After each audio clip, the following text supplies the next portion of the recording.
Welcome back, everyone, to another video. Well, a lot of you have been suggesting lately that I should check out the channel Jack Rackam. I subscribed to him about a week ago, but as is usually the case with any videos I might potentially do a reaction to, I haven't watched any of his videos yet. So I've really no idea what to expect. But today we're going to dive into the story of the real Braveheart. So if you've seen the movie Braveheart, you know it's about William Wallace. Well, that is not Braveheart. And if you go to Scotland, they will tell you that. I was told many times when I was in Scotland, Braveheart is not William Wallace. It's Robert the Bruce. So we're going to dive into his story today a little bit. I know a little bit about Robert the Bruce's story.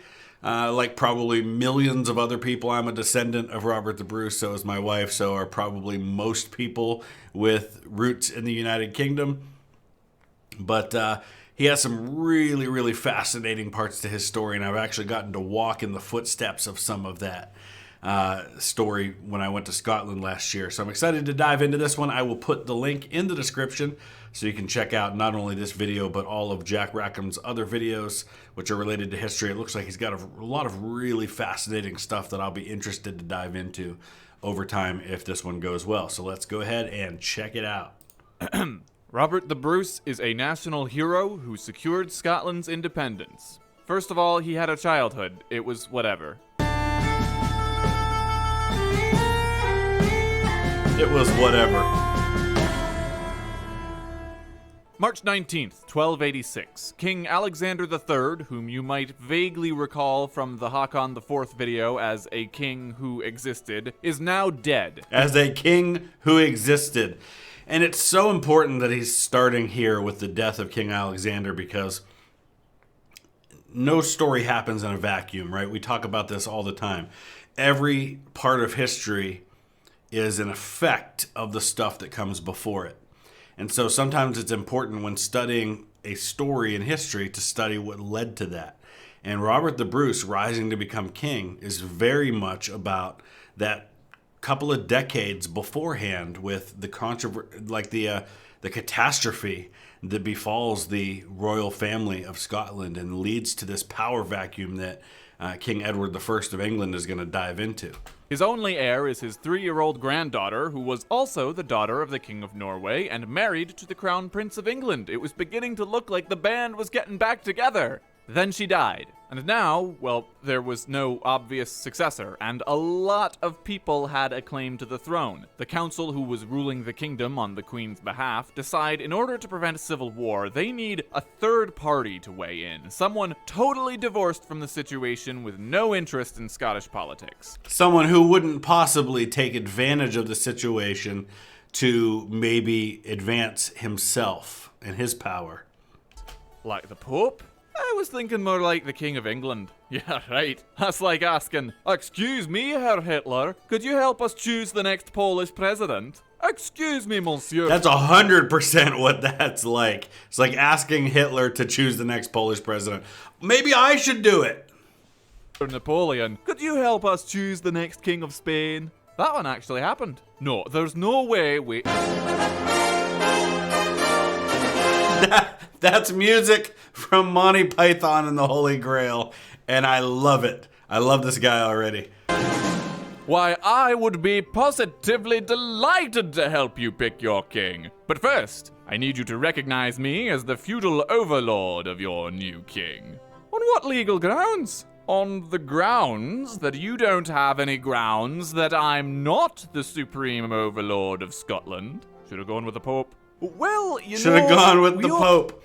And it's important to note that, like a lot of things in the movie Braveheart, while England does assert its overlordship of Scotland, there's no evidence that this whole prima nocta thing happened where English noblemen would come in and demand the first night of a couple's marriage to be with the bride. It never happened. At least not then. All feel that you would make a great overlord, but without a king to speak for us, I just don't think any of us have the kind of authority to make it official. Oh, very well. Bring in the contestants. Vanna White. Nice. Oh, we're going to be here all day. Couldn't you at least narrow it down first? What is that? Who's this? Who is that guy? I'm sure a bunch of you know who that is. I have no idea who that is. One.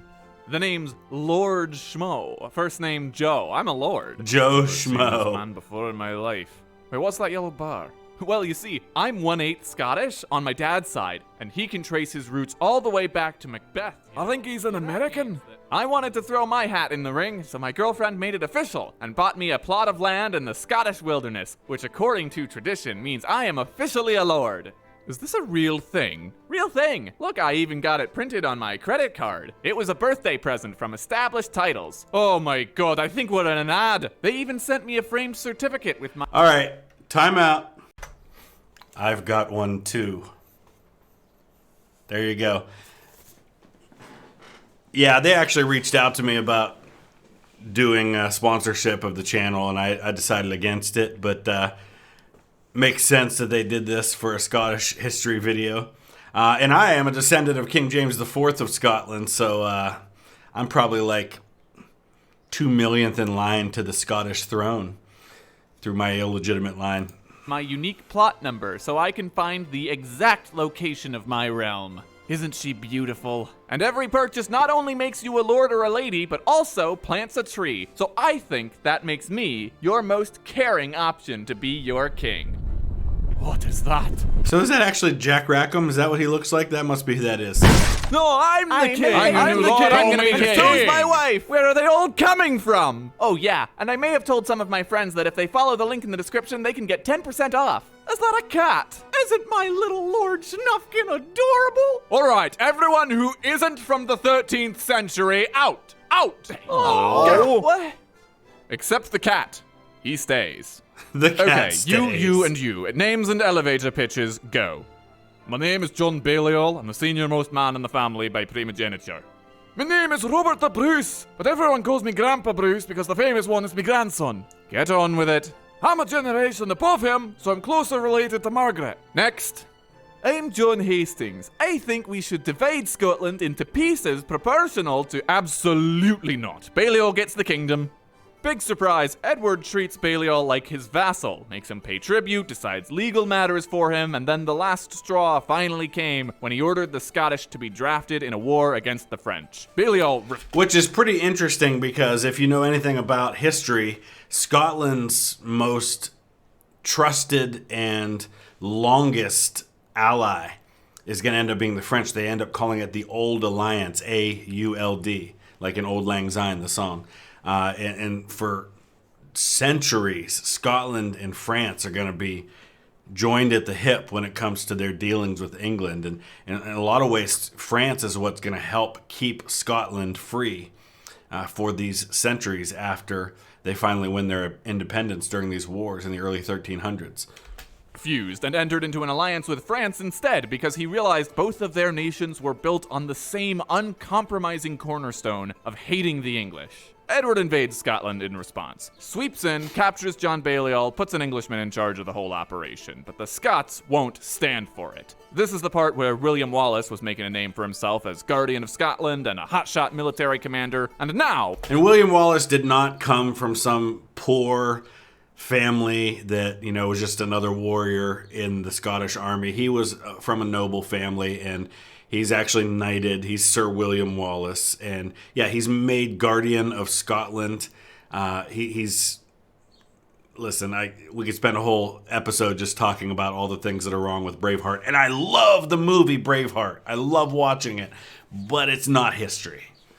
We can finally talk about Robert the Bruce. He and his dad, Papa Bruce, had pledged their unwavering loyalty to England. And then... And why is he called the Bruce? Because, like a lot of names at this time, he has a French name, which is D-E-B-R-U-S, de Bruce. And I think it literally means of, kind of talking about what you come from. And it just has become Robert the Bruce over the centuries. On the road to go campaign against the rebels, Rob changed his mind and pledged his unwavering loyalty to Scotland. Well, Wallace loses a big battle because the English have better bows. He resigns from leadership in 1298, and Robbie takes the reins. But he does so alongside a man named John Cummin. And Robert the Bruce remembers John Cummin. The first time they'd met was when the Bruces were still loyal to England, and the Cummins attacked their ancestral home. Hello, Bruce. How's it going, Bruce? Not bad. How's yourself, Bruce? Long time no see, Bruce. Whoa, Lordy!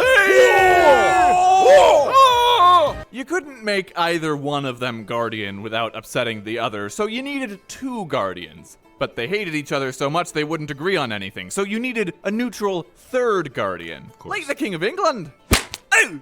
She slaps him in the face. Stop suggesting Edward the First. Like the Pope. I could settle for clergy. But then, in 1302, Bruce switches sides again. Partly because it looked like Edward was about to win the war anyway. Partly just to make life difficult for the Cummins. So if you want to see a movie that does a much better job of telling the historic story, and listen, we understand that any movie, any TV show is going to have certain artistic license that they have to use in order to tell the story, but Outlaw King, starring Chris Pine as Robert the Bruce, is much closer to history than Braveheart is. It's still got some issues, but it does a really good job of telling the story, and it starts with this story of Robert and John Cummin and what goes down with this. They wanted to get John Balliol back on the throne since he got out of prison, but lest we forget, Grandpa Bruce, and by extension Papa Bruce, and by extension Robert the Bruce, still had his own claim. And a few years later, Edward does win, and everyone in Scotland submits to him, except for William Wallace, but he doesn't matter anymore. So William Wallace, and you'll be seeing a video about this at some point, is taken to London. He's put on trial in Westminster Hall, the same hall where you saw the Queen lying in state, that big, huge room that they had in London where she lay in state and all the people lined up for miles and miles to go in and see her. That is the very room where William Wallace's trial took place. He's found guilty. He's sentenced to be hanged, drawn, and quartered. That actually takes place at Smithfield, which is over near the modern-day site where Newgate Prison was. And I visited Smithfield, and we'll tell that story. But he's one of the very first people to be hanged, drawn, and quartered. I think one of the last native Welsh princes of Wales was the first. But soon after, I think Wallace might have been like the second or third person ever to suffer that punishment. Bruce appears to be biding his time until King Edward kicks the bucket, at which point he'll be ready to begin a new rebellion with himself as the King of Scotland. He even made a deal with John Cummin, saying that if Cummin would give up his personal claim to the throne, that he could have all of the Bruce's lands when Rob became king. And so what are all the Bruce's lands? Well, Robert the Bruce's title before he becomes king is Earl of Carrick. So he does have lands. He's got a significant amount of land. And why are they waiting for Edward I to die? Edward I is known as the Hammer of the Scots. He's a great warrior king. He's known as Longshanks because he's like really tall and he's got these long legs. And but his son, who will go on to be Edward II, is the total polar opposite. He's weak. A lot of people argue that he's effeminate, might even have been gay or bisexual.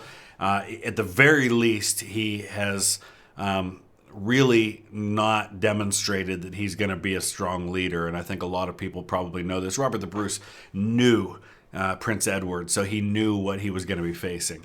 And Cummin immediately tells on him to King Edward. Old Bobby Bruce escapes England, but it looks like it's now or never on that whole rebellion thing. But first he stops by a chapel and murders John Cummin. He was now on... So he has this meeting with John Cummin, and nobody knows 100% for sure exactly went down, but it happens in a church. This is sacred ground. This is a big deal. You have to put yourself in the mindset of the people around the year 1300, how they view these kinds of things. And to murder someone in a church at the altar was about as bad a thing as you could possibly do. And this could have gone really, really badly for Robert the Bruce, but the church leadership in Scotland actually basically absolve him of this murder if he will repent, and they throw their weight behind Robert the Bruce to be the king. I actually visited the Glasgow Cathedral, and at some point, again, I've got a lot of videos to edit. I will tell this story at some point. I visited the site where these guys are buried, these guys who basically throw their religious authority behind Bruce rather than go after him for this murder. So Bruce basically gets away with this murder at the altar of the church because the church backs him for king. On Edward's bad side, half of Scotland wanted him dead, and even the Pope got involved to excommunicate him. So why not name yourself king and go for broke? His attempts to meet the English in open battle were not successful. He stopped outside a town named Perth and asked the army holed up inside if they would politely come out and have a fight, but they told him, "Oh, it's a bit late, you know, sun's nearly down. We were gonna curl up and watch Numberwang on the telly before bed. Can we do it tomorrow?" "Right, okay, well, I'll be out here if you need me." And the English came out in the middle of the night, ran through his camp, and killed a bunch of people. Yeah, and that's all in the movie Outlaw King, right? Bruce gets fooled by this. They talk him into waiting, and then they ambush him, and he goes into hiding. Remember, there's Scottish clans, right? It's not like Scotland is all united behind Robert the Bruce. Before you can even think about defeating the English, you've got to defeat your own people. You've got to defeat the clans that have turned against you. And this is going to go on for centuries, right? All the way up to when we're dealing with the Jacobites in the 1700s. You're going to have clans warring against each other. You have that very famous 1692 incident that's going to happen where you have the Campbells coming into Glencoe and slaughtering the MacDonalds. It's called the Glencoe Massacre. This is one Scottish clan attacking another. And this is going to move to America as well. Eastern Kentucky, where my family comes from, you've got all of these what we call feuds, right? And the famous one being the Hatfields and the McCoys, which is actually a Kentucky versus West Virginia thing. But there were far bloodier feuds. Like my family was involved. My great-grandmother was a Holbrook, and the Holbrook-Underwood feud was far deadlier. And why are these feuds happening? Because most of the people who settle Eastern Kentucky, they are Scots-Irish, and they've brought that clan warfare mindset with them to America. His family was captured a few months later, and he spent that winter hiding on a cold and rocky isle. But before he could die in obscurity, the spring came. He managed one good battle against the English, and then King Eddie Longshanks dies and is replaced by Edward II, who has to attend to securing his own power in England. Robert takes the time to crush the Cummins, and he figures out one simple trick to recapture the South, and you'd better believe the English hated him for it. You see, the English had a tendency to win in open battles, what with their improved technology and larger population, and not having their kingdom in a prolonged state of turmoil in the absence of a clear leader. But every winter, they leave just a few men in all the castles they've taken, and the rest of the army goes back home, because it's a bit chilly, innit? So? Remember, at this time in history, there's not really a standing army the way that we think of it today, right? You have all of these feudal lords who have their own armies that they can call upon. It's basically like a national guard, right? You call up the army, and each of these lords are going to call up their forces. They're going to unite together, and then they're going to march into war. So you're not sitting around with an army just occupying Scotland.